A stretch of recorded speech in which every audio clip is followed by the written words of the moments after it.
Hello, Navazar. How you doing? Well, welcome, Mr. Perry Steele. How are you? Oh, great, great. I want to thank you for announcing that I'll be back tomorrow night at 8 o'clock. You're welcome. I'm off vacation. All right. I thought you were back already. I got a link from you the other day. Yeah, I'll be back Monday. I started to come back Friday. I said, no, why not? Why cut this party that short? I might as well go on and kick it one more weekend before I get ready to get back into this fight again, which is, like I said, somewhat endless fight we've been into. What happened was I had been calling other people's shows, and that bug bit me again. I said, God dog, I need to start calling my own show, bring my own show back. I Well, found we're myself, glad to have you back, Perry. I miss listening to you. It's not too many shows I listen to at night at 8 o'clock, so welcome back. thank you. Yeah, you was talking about your subject. You know how I feel Yeah. about the president. You know exactly how I feel about him. It's not what you feel about him. I want you to talk directly to him and tell him what you would like for him to do. Well, Mr. President, we thought we were voting for a president who said, yes, we can. But it looks like we got a president that says, no, we can't. And I'm just tired of the rhetoric. I'm tired of your rhetoric, Like that lady told him at that town hall meeting, her and her husband used to eat beans and weenies. Look like those times are coming back when we're going to be eating beans and weenies again. I think that, if I could give you any kind of advice, I think that one of the things you need to understand that when you first got in office, the world, not just this nation, but the world made an overture towards you for peace and awarded you the prestigious Nobel Peace Prize. And after receiving that Nobel Peace Prize, you escalated this war beyond the greatest contentions that George Bush and Dick Cheney ever had. I think that you made a fatal mistake in going into Yemen because the Yemenis fractured, torn up society, and the rebels in Yemen are actually attacking Saudi Arabia. So what you're doing is we fighting for Saudi Arabia now and sending Predator drones and missile strikes in Yemen. I think that's totally uncalled for. I think you didn't do your homework on not only General McChrystal, but you didn't do your homework on General Petraeus. That's a good name for him, Petraeus, because he sure has betrayed us. He left, and you brought him back. Even, like I said, and even McChrystal had already said, this war was a losing effort. And you being a college-educated man and a constitutional lawyer, I think you should at least have the audacity, I'd say, the audacity to look at the history of the previous regime that waged the war for 10 years, that was right next door to them, the Soviet Union. They fought for 10 years over there and lost, And my major, beef with you is that when the Democrats had the majority, you reached out as wanting to be conciliatory, when in actuality, your enemies don't want to be conciliatory about anything. They want to bring you down, sir. They actually want to bring you down if it's possible. And the only thing they agree with you is escalating this war, and I'm also disappointed that you said that you were going to cut the salaries or not increase the pay raise for the federal employees as a way of addressing the deficit. Why is it when big companies or call themselves in trouble, the first person to feel the pain is the employees, but the profit continues? I think, I think cutting employees, not only cutting employees pay, but you also, for I think 2 years, stopped the SSI COLA, the cost of living allowance. That's 2 years going on, And, there's a lot of things where I think that, you as a president who somehow was embraced by the minority, meaning the black people in this country, I think you failed at showing yourself as an adequate leader to adequately reflect and portray our agenda. Some people said, well, he's the president for everybody. Well, we've had 43 presidents that's the president for everybody. Can't we have just one? When are we going to have one to address our issues, Not somebody that's going to be on a teleprompter at an NAACP gala and not even bother about showing up in person. I mean, they had to run George Bush away. So, like I said, Mr. President, I hope you and Jimmy Carter get to be good friends because y'all going to go down in history as a one-termer. And that's all I got to say to him. Well, Mr. Now, was Perry that nice? said Was that was nice though, wasn't it? That was real nice. Terry, I have to say that was very well said. Yeah, I was trying to be cordial on your show. If that had been my show, it'd been some other words I would throw in.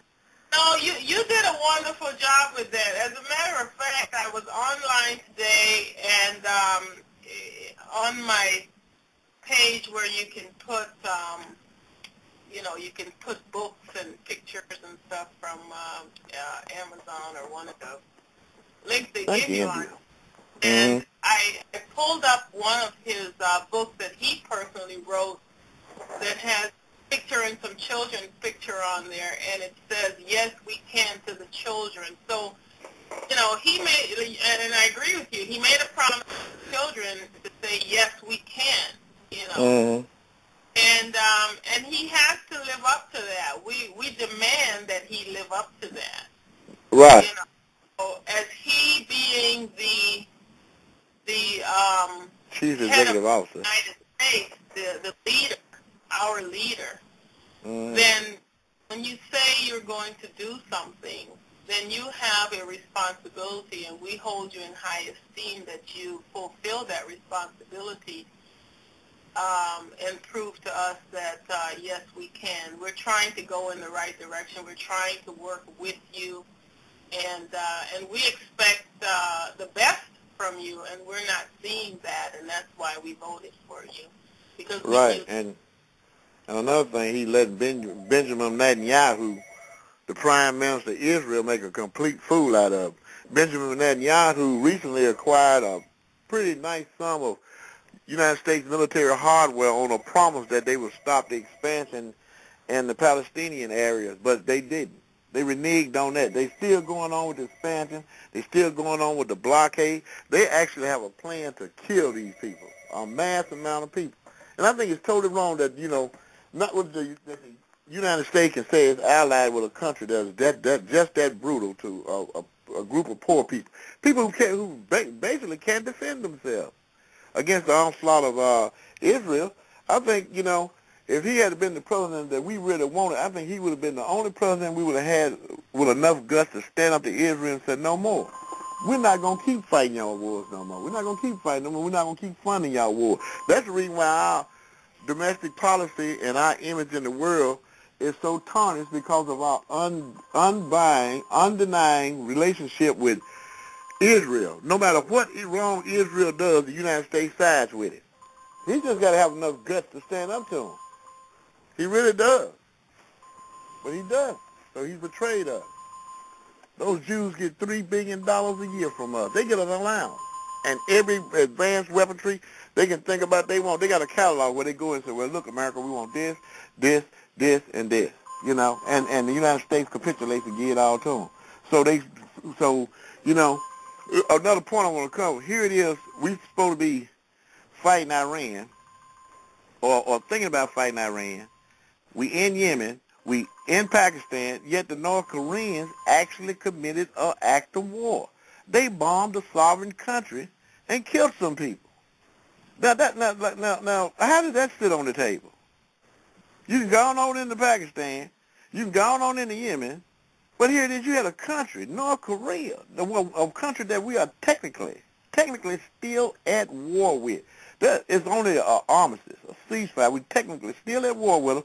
They fire a barrage of artillery into South Korea, kill some people, blow up a village, and burn 60 homes, and the United States has no response. This is not our president. I'm sorry. But I'm not going to hold you up. I enjoyed talking to you. No, Perry, you have a minute? Huh?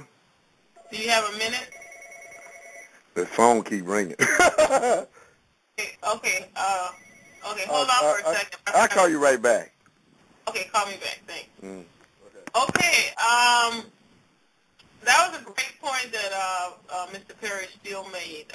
Again, if you'd like to voice your opinion to the President of the United States, you can directly speak to the President from my show, and tell him exactly what you would like for him to do, and be specific.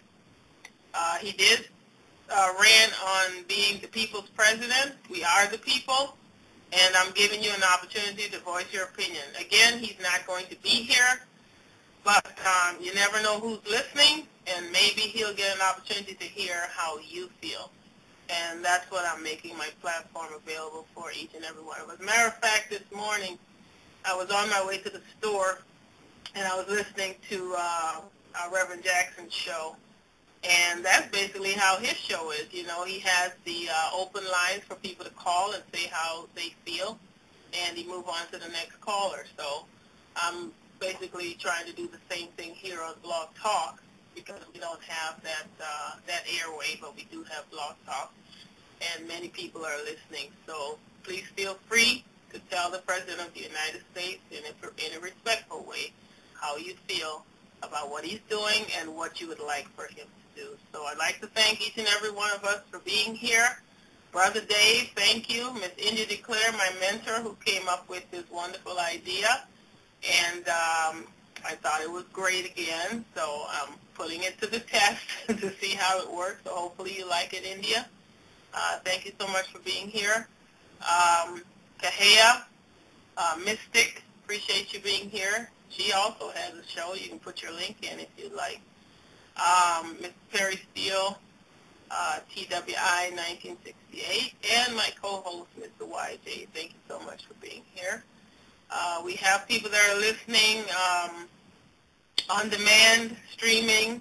I tweet, Facebook, and also on the phone line. And on the phone, we have a caller from the 646 area code. Welcome to Let's Talk. Please speak directly to the President and let him know exactly what you expect of him and how you feel. Hi, Mom. Hi, Kahea. I have a comment. I'm not big on politics.